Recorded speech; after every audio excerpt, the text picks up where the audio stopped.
Hello, and welcome to the Gonzales Mitchell Show. I'm Clay Mitchell. Patrick Gonzales is off today. He's off putting together his poll, his big Maryland poll that's going to come out next week. We'll have several shows next week talking about that as he rolls it out. So Patrick's busy today and can't be with us. But nonetheless, I have a very special guest here today, which is Barry O'Connell. And Barry is the administrator of the popular Facebook page, Everybody's Maryland Politics. We're going to discuss the political scene from this summer, what the contest for the presidency and the U.S. Senate looks like going forward, and just have a good discussion on that. So, Barry, welcome to the Gonzales Mitchell Show. Hey, Clay, it's so good to be here. Thank you. Great, we're glad to have you. Barry, if someone's watching and doesn't really know who you are, could you give us a little bit, tell us a little bit about your background? Absolutely. I started out in politics when an aunt asked me if I'd pass out poll cards. I was a kid. I mean, I was like 13, 14 years old. I found out that I would get breakfast and lunch and $20, which was big money back in the 60s. Okay. So I tried it, and what I found out was I loved it. There was something exciting about the politics, about the people, about what was going on, and the chance to influence what was happening. So I ended up as a Democrat. I ended up switching over to Republican. I got in some trouble. That's a long story. I'll tell that someday. But uh, stayed through the Reagan years. I ended up working on the war in Nicaragua for the Reagan White House, which, trust me, this was not running through the jungle with rifles. This was more like cocktail parties and press conferences, but it was fun. I mean, I really enjoyed that. And then at the time of my first divorce, I ended up going back to the Democratic Party because I felt uncomfortable. I am fiscally conservative, and I am a strong believer in what happens between a man and a wife in the privacy of the bedroom is nobody else's business. And I felt that even at that point, the Republican Party was becoming too intrusive. I also turned down um, George Bush when he asked me to support him in '88. I told him he was too liberal. In '92, I ended up supporting Bill Clinton because I considered Bill Clinton more conservative than George Bush. Um, if anybody's ever seen my picture with me and Bush in the front room of the vice presidential home, that was the day he asked me. I was there with Arlen Specter, and I told him no, I wouldn't do it.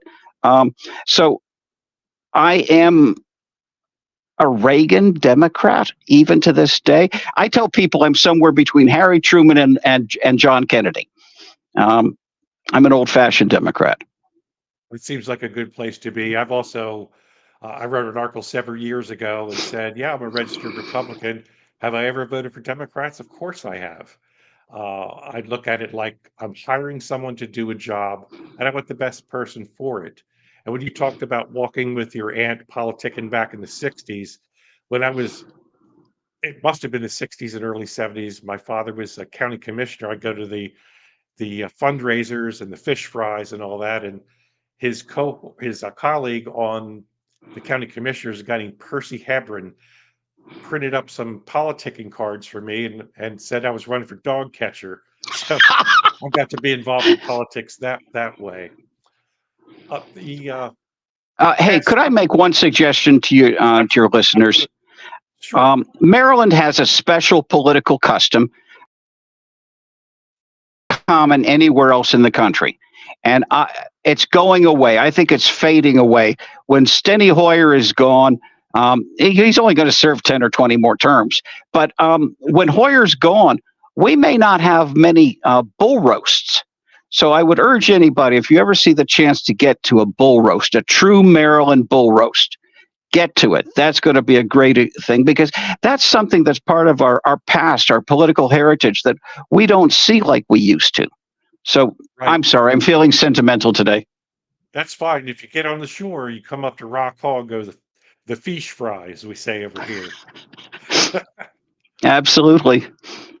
Barry, talk about the 60s. The Patrick and I have been talking how this summer, this political season, sort of echoed 1968.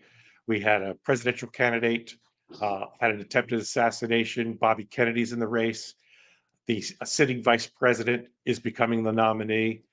Since Biden had his Lyndon B. Johnson moment by saying he's not going to seek and accept the nomination, and Harris is in, I think the chemistry of the race, the presidential race, and the U.S. Senate race here in Maryland has changed. What do you think? What are your thoughts on that? Hogan is a good candidate, a solid candidate. He's always done well with the voters. He got handed two softball gubernatorial campaigns. Anthony Brown came out a little soft. I mean, Anthony's two big issues were abortion and gun control. But looking at the laws in Maryland, the only way you could make the abortion laws much stricter in Maryland would be to allow the mother to abort the child up until first grade. And we already had gun control. I mean, he was running on issues that were not pressing or pertinent or exciting. And Hogan came in talking about 44 unneeded tax increases, and that made a big impact. It was unfair, it was untrue, and he did not rescind the 44 tax increases. But still, he won. Second time out, he ran against Ben Jealous, who went so far to the left in the primary and then forgot to come back to the center in the fall. You know, you can run to the left to win in the primary, but at some point you have to come back to common sense values like the homeowners in the Eastern Shore and Western Maryland. And, you know, there's a lot of people in the 95 corridor who don't want our tax money wasted either.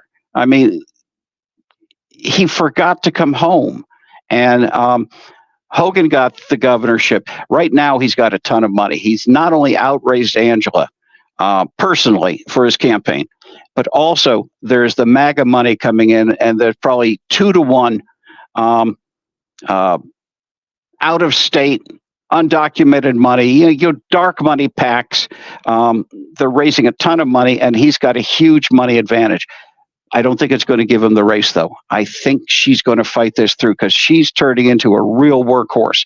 She's out there. You know, when she was just county commissioner, she used to be a little bit timid about getting outside of the black audiences and the black crowds and into white areas. And she found her footing in the primary. David Trone gave her a run for the money, and now she's going on out, and she's not the black candidate. She's the Democratic candidate who happens to be black, and there's a big difference. She's not running as a black candidate. So I think she's got a serious chance to win this.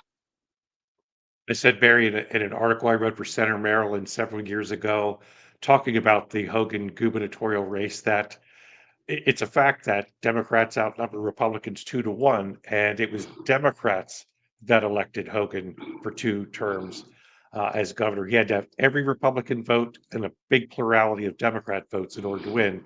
And it's the same thing in this election. I also wrote an article 4, 5, 6 months ago where I said that his dalliance with running for president, where he was, I guess, for lack of a better word, dissing President Trump, really turned off the MAGA base. So I think that in order to win, he has to win the plurality of Democrat votes again, because Democrats will elect him if he wins. But he also has to mend fences, in my view, with the MAGA constituency. His advertisement recently, where he talks about pro-life and the abortion issue, while I understand his position, doesn't sit well necessarily with a majority of his base. So I think he's going to have a tough time with that. So, what do you think of that theory? Well, ideally, if he wants to win the Republican base, it would help if Trump came on in and said, Larry Hogan's my guy, please vote for him. But he can't do that because it would kill him with the 2/3 of the voters who are Democrats. That's a serious problem. Hogan's he's going to lose half of the Republican vote. So, you know, I mean, a Republican, even Dan Cox, who was a weak candidate, polled What did Dan poll? Low 30s. Yes. So let's figure that's the Republican base. Of course, there's always some independents who are going to vote for him, but still, they're part of the base. Um, but Hogan starts off giving away half of that base. So if half of the Republican base stays home, they're not coming out to vote for Harris. Okay. Um, they may come out to vote for Trump and just not vote in the Senate race. But he's in trouble. I mean, that's why they're pouring so much money into this. They're trying to soft soap the whole thing and talk about he's a political maverick. He's a John McCain. You could trust him, but John McCain wasn't that popular with some of the MAGA people. Well, he wasn't that popular with Trump. Trump likes Republicans who weren't shot down. I think the dynamic of politics today, and I'd like to get your thoughts on this. We changed from the McCain Obama days where everything was on Twitter and social media and that sort of thing. It still is there, but the Trump phenomenon has changed this into more of a produced show, like like a rock and roll arena show, where you come out, you say your message. Instead of just a speech, it could be 2 hours long. Uh, Mm-hmm. the Democrats, I know Kamala Harris has attempted to do that too. She goes into theater and has her supporters. It's become more of a production than it used to be, not only for the show itself, but they could take that and cut it down into smaller pieces for social media. In my view, in the US Senate race, if you want to win, you have to sort of do the same thing. You've got to not only drive around in your bus and go to different towns, you have to make it more of a production.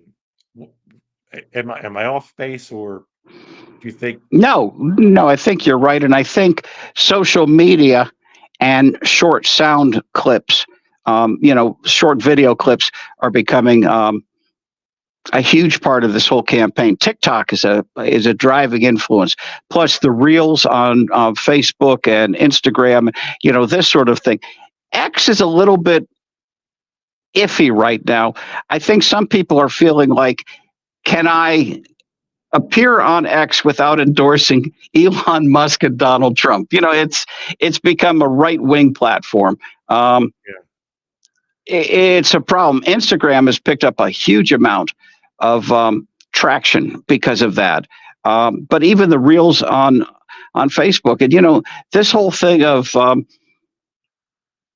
things like JD Vance going into a donut shop, it just picks up huge import. I mean, it's as big as what he said at the convention. More people saw JD Vance in the donut shop trying to deal with ordering donuts than heard him at the Republican convention. Let's face it, only the Republican base listened to the Republican convention. That's a given. Okay.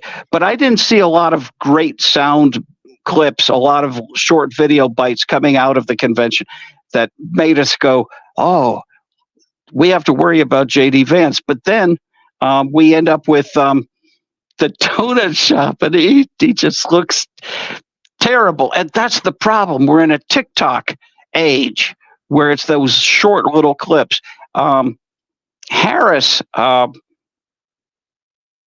really helped herself by picking Walz, because Walz is a TikTok superstar. It seems completely incongruous that a guy, basically our age is going to be so good at this, but he's good at it.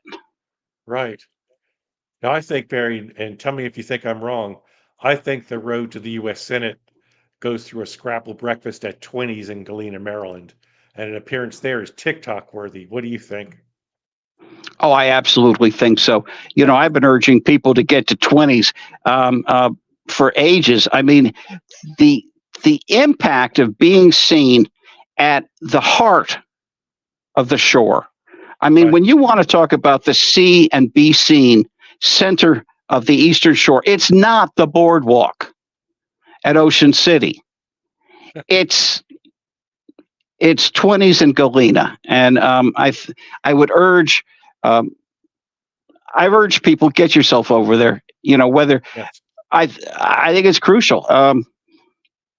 I don't know if Angela's been there yet. Let's hope she gets over there. I'm holding my phone, so if anybody is bothered by my head sliding off to one side, I'm sorry. Technical problems mean I had to do this on the phone, so forgive me. You're good to go, Barry, and trust me, Patrick and I both want to have you back on the show again, uh, especially coming up to and after the election to get your thoughts on how the presidential race went, how the U.S. Senate race went, what your analysis of that was. So we'd love to have you back again, and I'll extend the invitation here shortly.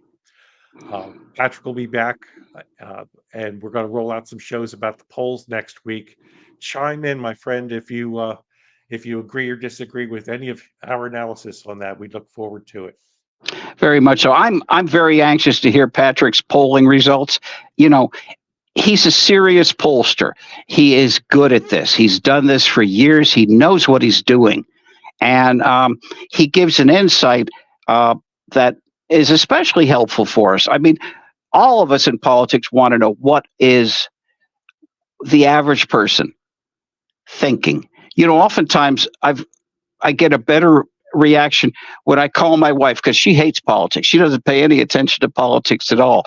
So when I ask him, what about this? What about that? I get a reaction that is filtered more through, my wife has odd social activities.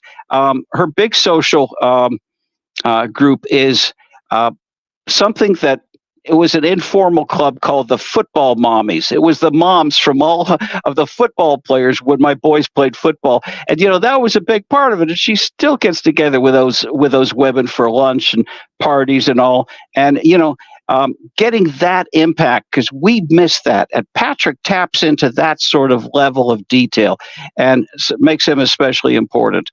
Plus, he's a nice person. He gets a little grouchy sometimes. You're going to have to cheer him up occasionally, but he's a good guy. He is a good guy. And at the end of our shows, Barry, what we do is I always say, it's time to say goodbye, Patrick. So it's time to say goodbye, Patrick.